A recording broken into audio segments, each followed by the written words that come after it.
Hello, Eric King coming to you from Mount Shiloh. I'm going to attempt to answer a theological question that we've received recently, and it's an interesting question. And I've been doing some own research into our ancient Antiochian records and found out some interesting things. And of course, we've been going on 7 years now, so a lot of this information we've touched on in our lectures and in our articles. But today, in this short little message, I want to whet your appetite to those who are inquiring about this information and give you something to think about. And of course, we'll do more studies on this in upcoming studies. There's so many things so many different topics we're touching right now, but it is fun and we're learning so much. So the topic is time and space. And you hear people today, Christians will say, well, there's no time in heaven. Of course, there's no Bible verse that says there's no time in heaven. But people say there's no time in heaven. It's eternity, so therefore there's no time. So people take these religious faiths, these Abrahamic faiths that have been handed down to Western civilization, these Abrahamic faiths, and we talk about spirit being separate than matter, and matter being separate than spirit, and that there's no time in heaven, and all of these ideas have influenced our thinking here in the West.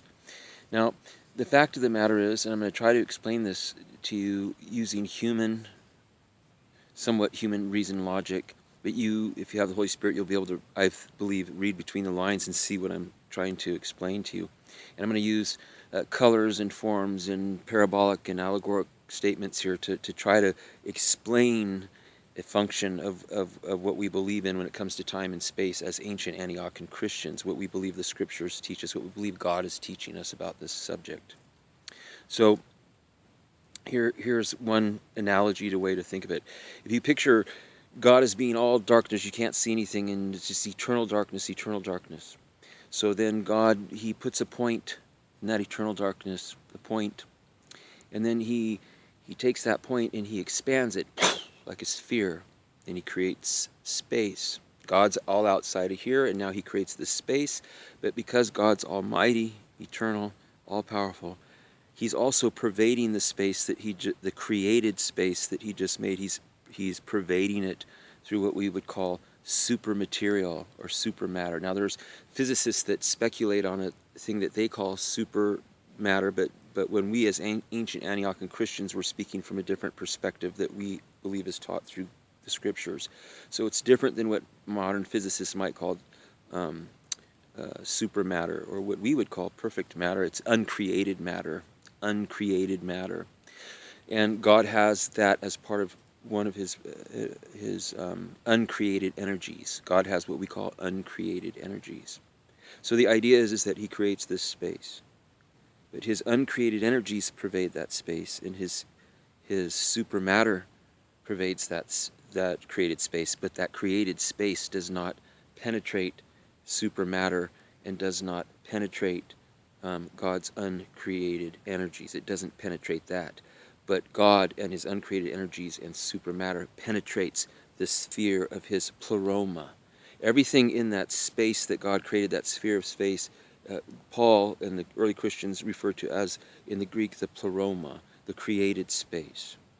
Now, in that created space, which we could say is all of our universe and everything, all knowledge, all scientific knowledge, everything we need to know, codified in law, is in that space, that pleroma. And above that is the figurative, we explain it as the sea of glass, and that God sits above His creation, so to speak, positionally, but He's also in His creation. So, now within this pleroma, within created space, there's time and space operative, but we could say that time and space is inseparable. You can't have space without time, and you can't have time without space. So if we take and you can't have matter and time inseparable either. Matter, space, and time are globally, eternally, cohesively a unit. So we have heavy matter here and some matter here in these two leaves. Between this leaf and this leaf, guess what? There's more material, there's more matter. There's subatomic energy and particles and gluons and quarks, and we now know that the space in between these two leaves can be warped and can be speeded up and folded and shortened. So space is malleable, but it's a substance. So between you and me right now, there's no such thing as space ultimately. So there's also time. How much time does it take for this heavier, denser quality of material to travel through lighter material and ultimately super material to get to this object? And that's where time comes in. Time is produced by material objects. Speed and space and time are all interconnected. So the Bible also teaches that what we call the pneuma, the spirit, and what we call the psyche in the Greek, the soul, those are also comprised ultimately of what we call supermaterial. So because there's supermaterial in eternity, there is a space, a time, and a speed in eternity, but in a different box of reality. So it's experienced different.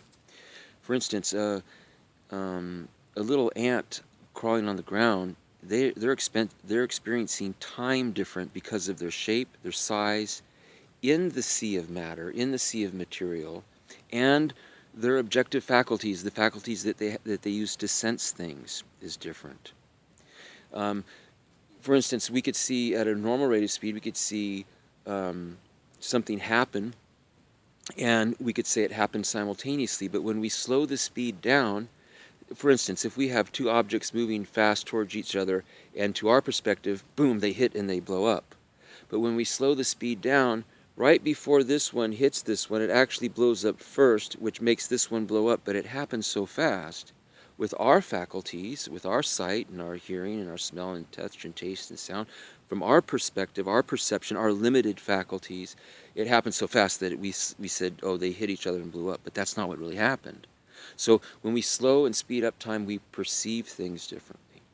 So God has created this pleroma, this sphere of creation. He's put us in a space-time continuum of experience. And so space and time are a reality to the Christian. They're experienced differently in different what we call blocks of time based on the life entity experiencing it, their perception, their faculties, their size, their weight, and many other different factors are playing a role in how they perceive time. So there is time and events happening in eternity, in heaven, because God is ultimately supermaterial. There is space in heaven. There are individuals that are in relationship with heaven. Angels in relationship with other angels, spirits in relationship with other spirits. So there's space, there's time, there's relationship, there is time in heaven. So stay tuned with us here at the Ancient Antiochian Church of God in the Nugget of Truth. Watch all of our lectures. We have a series called The Illuminosity, Christian Illuminosity, which you would find very interesting. Stay tuned with us here until next time. Talk to you soon.